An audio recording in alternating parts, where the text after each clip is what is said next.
న్యాయమే జరిగిందని చెప్పుకోవాలి. ఎందుకనంటే ఇంతకంటే కూడా ఇంకా ఏదైనా బెటర్గా జరిగితే బాగుంటుండే.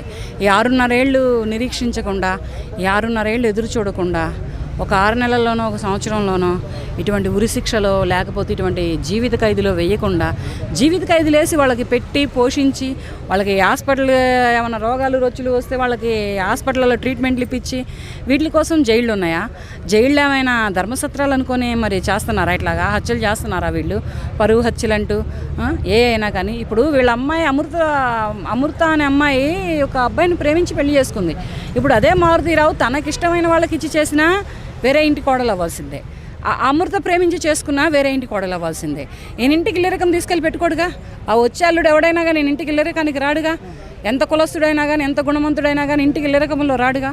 రానప్పుడు ఈ అమ్మాయి ఇష్టపడిన అబ్బాయికి ఇచ్చి పెళ్లి చేస్తే ఆ అమ్మాయి చక్కగా పిల్ల బాబులతోటి బ్రతుకుతుండంటే చూసి ఎంత సంబరపడవచ్చు, ఎంత మురిసిపోవచ్చు. ఒక్కగానొక్క కూతురు ఎంతో అల్లారు ముద్దుగా పెంచుకొని వాడెవడికో ఇచ్చి దారాగత్తం చేయడం కంటే అమ్మాయి ప్రేమించినోడికి ఇస్తే బెటర్గా. ఏమో నువ్వు ఇష్టపడినోడికి ఇస్తే ఆ అమ్మాయినే వీడు చంపేయచ్చు. నీ వెనకమారులు ఉన్న ఆస్తి కోసమో లేకపోతే నీ వెనకమారులు ఉన్న పలుకుబడి కోసమో నిన్ను వంచుకొని ఈ అమ్మాయిని చంపేసేస్తే ఎవడు దిక్కు? నీకు దిక్కెవడు ఉండేవాడు కాదు కదా. ఈ లాజిక్ మర్చిపోయి అనవసరంగా కుల వ్యవస్థ అంటూ ఇంకోటంటూ పోయి అనవసరంగా ప్రణయ్ ప్రాణం తీశారు. ఇప్పుడు ప్రణయం తీసుకొచ్చు మారుతీరావు బతికొస్తాడు. ప్రణయం తీసుకొచ్చు ఇప్పుడు శిక్ష పడ్డ వాళ్ళందరూ బయటకు వస్తారు. ఆ పసివాడికి తండ్రిని తీసుకొచ్చు మొత్తం రిలీవ్ అవుతారు. ఆ అమ్మాయి అంత ప్రేమించి, అంత ప్రాణంగా ప్రేమించి ఇప్పటి వరకు కూడా వేరే మగాడిని అంటూ చూడకుండా తను లైఫ్ని తను లీడ్ చేసుకుంటూ ఏవేవో చేసుకుంటూ బ్రతుకుతుందంటే ఆ అమ్మాయికి నిజంగా జోహార్ చెప్పుకోవచ్చు. చెయ్యెత్తి దండం పెట్టవచ్చు ఆ అమ్మాయికి. ఇప్పుడు ఈ జనరేషన్లో ఉన్న అమ్మాయిలు అయితే అలా లేరు. వాడు పొద్దున ఒకటి కావాలి, మధ్యాహ్నం ఒకటి కావాలి, సాయంత్రం ఒకటి కావాలి, నైట్ కూడా కావాలనే జనరేషన్లో ఉన్నారు అమ్మాయిలు, ఇప్పుడున్న ప్రజెంట్లీ అమ్మాయిలు. కానీ ఆ అమ్మాయి స్కూల్ క్లాస్మేట్ నుంచి పెట్టుకొని ఆ అబ్బాయిని అంత ఇష్టపడి పెళ్లి చేసుకున్న అమ్మాయి అంత అన్యాయం చేశారే.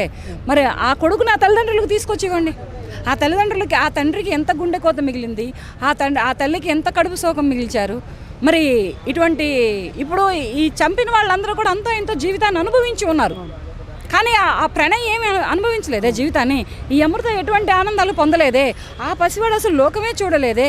ఈ తల్లిదండ్రులు, ఈ ప్రణయ్ తల్లిదండ్రులు ఆ కొడుకుకు కోడలకు ముచ్చటా చూడలేకపోయారే. ఏమీ చూడకుండానే వీళ్ళు లోకాలు దాటించేసేస్తే ఎవరైనా ఊరుకుంటారా? దేవుడు ఊరుకుంటాడా? దేవుడు వదిలేసిన కాలం ఊరుకుంటుందా? ఊరుకోదు. ఇప్పుడు తనకై తను చనిపోయాడు మారుతీరావు. తనంతరాన్ని అతను బెల్లమార్చేసుకున్నాడు. అటువంటప్పుడు చంపడం అంటే మాటలు కాదయ్యా. ఒక మనిషి ప్రాణాన్ని నిట్ట నిలువున నడి రోడ్డు మీద తీసావు అంటే ఇప్పుడు నీకు శిక్ష పడేటప్పటికి నీ భార్య పిల్లలు చూడు ఎంత క్షోభిస్తున్నారో. కానీ నువ్వు లోపల జీవిత ఖైదీవి.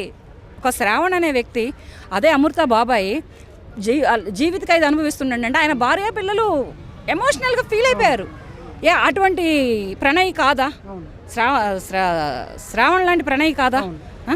మరి శ్రావణ్ లాంటి ప్రణయ్ ఉన్న ప్రణయ్కే అంత జీవితం, అంత బ్రతుకు లేకుండా చేసావే. ముక్కుపచ్చలారని పసివాడిని అంత కఠినంగా గొంతు కోసి చంపావే. నీకు జీవిత ఖైదు వేసినందుకు మా నాన్నకి అన్యాయం జరిగింది, మా నాన్న చెడిపోలేదు, మా నాన్న చెడ్డ పనులు చేయలేదు, మా నాన్న మంచోడని నీ కూతురు వాదిస్తుంది. ఆధారాలు ఇవ్వడం ఏంది? ఆ రకంగా గొంతు కోసి చంపితే రోడ్డు మీద సీసీ ఫుటేజ్ ఏమైంది? ఈ చంపిన హంతకులు ఏం చెప్పారు? ఇవన్నీ చెవులు దొబ్బినాయా, కళ్ళు దొబ్బినాయా? ఆధారాలు ఏం కావాలని మాట్లాడింది అమ్మాయి. అన్యాయంగా మాట్లాడొద్దు, అన్యాయంగా చేయొద్దు. ఏదైనా ఏంటంటే అన్యాయంగా చేస్తే పాపం ఫస్ట్ ఆ పిల్లోడికి తండ్రి తెలుసా? 4 నెలలు 5 నెలలు ప్రెగ్నెంట్గా ఉన్న అమ్మాయి గొంతు పట్టుకొని కోసేసావంటే నువ్వు ఆ అమ్మాయి భర్తని నీకు ఏం చెప్పుకోవాలి? ఇంకా ఇటువంటి అన్యాయాలు జరగకుండా ఉండాలి అంటే ప్రతి ఆడపిల్ల మీదకి ప్రతి కామాంధుడు కూడా కాలు రువ్వకుండా ఉండాలి అంటే, ఇటువంటి ప్రేమ జంటలు చచ్చిపోకుండా ఉండాలి అంటే ఈ ఉరిశిక్షలో, ఈ జీవిత ఖైదులో కాదు సరేనే. కాలు రువ్విన ఆడపిల్ల మీదకి కాలు రువ్విన మగాడికి కాలు తీసేయాలి. ప్రేమ జంటల మీదకి కత్తి రువ్విన చేత్తో రువ్విన చేతిని తీసేయాలి. అలా తీసేసి బ్రతకండ్రా నా కొడకల్లారా అని రోడ్డు మీద వదిలేస్తే వాడు చేసిన తప్పుకి బ్రతికున్నంత కాలం కూడా నరకం అనుభవిస్తూ బ్రతుకుతాడు. ఏమన్నా ఊరేస్తే ఏమన్నా ఒక వారం రోజులు బాధపడతాడు. లేకపోతే రేపొద్దునే ఊరు తీస్తున్నారంటే వాళ్ళ నైటు కడిగి నిద్రపట్టదు. కానీ తర్వాత వాడు ప్రశాంతంగా నిద్రపోతాడు సమాధిలో. వీళ్ళు ఉరి తీసిన ఎమ్మటినైనా ఒక అరగంట గిలగిలా కొట్టుకుంటుంది ప్రాణం. అది కాదు కావాల్సింది, ప్రజలకి న్యాయం. ఇటువంటి అన్యాయం అయిపోయిన అమృతే కానీ, అటువంటి ప్రణయ్ తల్లిదండ్రులకే కానీ, ఇటువంటి అమృత కొడుకుకే కానీ కావాల్సిన న్యాయం ఏంటంటే ఒక చెయ్యి, ఒక కాలు తీసేసి రోడ్డు మీద వదిలేసేస్తే అది సరైన న్యాయం. అటువంటి చట్టాలు రావాలి, అటువంటి న్యాయాలు కావాలి. అలాగని ఆడపిల్లల మీద కూడా ఉరకొద్దాయా? ఒక్కొక్క ఆడపిల్ల కడుపులో గర్భసంచితో లాగిన రోజులు ఉన్నాయి. ఒక్కొక్క ఆడపిల్ల రోడ్డు మీద వెళ్తుండంటే బండికి బెచ్చాయేసి పంచర్ చేసి పెట్రోల్ పోసి తగలబెట్టినటువంటి రోజులు ఉన్నాయి. ఇంత ఇదిగా అయిపోయిందండి మన ఇండియన్ కంట్రీ. మన ఇండియన్ కంట్రీలో ఈ తెలుగు రాష్ట్రాలలో ఎందుకని ఇంత జరుగుతుంది? అదే వేరే వేరే కంట్రీలలో చూడండి, మెడకాయ తీసేస్తున్నారు, కాలు చెయ్యి కంటిన్యూగా తీసేస్తున్నారు. వాళ్ళు ఎంత లబోదిబో మొత్తుకో జరగట్లా. అలా కాదు, వాళ్ళు జరిగిన వెమ్మటినైనా ఒక 6 నెలలు సంవత్సరం పెట్టి వెమ్మటినైనా కాలు చెయ్యి తీసినాడే ఆ కుటుంబానికి న్యాయం జరిగినట్టు. ప్రాణం తీయడం ఏంటయ్యా? ఒక అమ్మ ప్రాణం పోస్తే వీళ్ళు ప్రాణం తీస్తారా? తీయొద్దు. చంపేవాడైనా ప్రాణం తీయొద్దు, ఈ గవర్నమెంట్ కూడా ప్రాణం తీయొద్దు. తీయకుండా కాలు చెయ్యి తీసేసేసి బ్రతకండి రా చాలు. ఇది నేను అనుకునేదైతే, నేను ఆశపడేదైతే, ఎటువంటి ప్రేమించుకున్న వాళ్ళకి కానీ, ఎటువంటి అమాయకుల మీద కానీ, ఎటువంటి అమ్మాయి మీదకైనా కానీ అలా వెళ్లకుండా ఉండాలి అంటే కాలు చెయ్యి తీయడమే సరైన తీర్పు. ఇంకోటి ఫైనల్ జడ్జిమెంట్ అప్పుడు అమృత వచ్చేసి కోర్టు దగ్గరికి కానీ మన ప్రణయ్ సమాధి కాడికి కానీ వెళ్ళలేదు అని చెప్పేసి అంటున్నారు. దానికని ఇంకా రాదు, ఎందుకంటే న్యాయం జరిగిపోయింది అక్కడ. ప్రణయ్కి న్యాయం జరిగిపోయింది. న్యాయం జరిగిపోయినప్పుడు అమృత ఎక్కడికి రావాల్సిన పని లేదు. ఆ అమ్మాయి సమాధి దగ్గరికైనా వెళ్ళాలి కదా, ప్రెస్ మీట్ పెట్టి ఇవ్వాల్సింది ఇచ్చింది.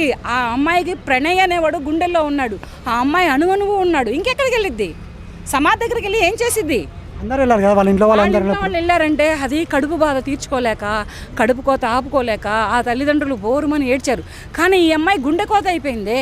ఈ అమ్మాయి అణువణువులో ప్రణయ్ ఉన్నాడు. ఇంకా ప్రణయ్ ఎక్కడికి వెళ్తుంది? ఆ అమ్మాయి ప్రణయ్యే ఈ అమ్మాయిని ఆపేశాడు. నేను ఇక్కడే ఉన్నా అమృత, నీ పక్కనే ఉన్నాను, నీ కడుపు రూపంలో ఉన్నాను, మనం ఇక్కడ ఉందాం అమృత, అమ్మ నాన్న అక్కడికి వెళ్తారు అని ప్రణయ్ ఆపేశాడు అనుకోవచ్చుగా.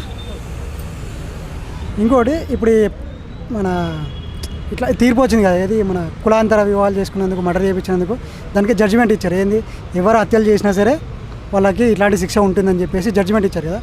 ఈకా నుంచి అయినా సరే ఇట్లాంటి మర్డర్లు అనేది ఆగిపోతాయి అంటారు. శిక్షలు తక్కువ ప్రాణాలు తీయటాలు, వరకు వాళ్ళకు ఊరిలేయటాలు, తర్వాత అదేంది ఇప్పుడు పీక కోసినోడిగా ఊరేసింది, వీళ్ళందరూ సపోర్ట్ చేసిన వాళ్ళకి జీవిత ఖైదు వేసింది. ఇది కాదు, జీవిత ఖైదు కాకుండా పీక మళ్ళీ అదే పీకకి ఉరి తీయకుండా కాలు చెయ్యి తీసేయండి అయ్యా, దండం పెడుతున్నాను, కాలు చెయ్యి తీసేయండి అయ్యా, కాలు చెయ్యి తీసేసేసి రోడ్ల మీద వదిలేండి అయ్యా చాలు. వాడి జీవితంలో చేసిన తప్పుకి క్షణం ప్రతి క్షణం నరకం అనుభవిస్తూ చావాలి, అంతేగాని ప్రాణం తీస్తే ఏమొస్తుందయ్యా? ఒక అమ్మ ప్రాణం పోస్తే మనం ప్రాణం తీస్తామా?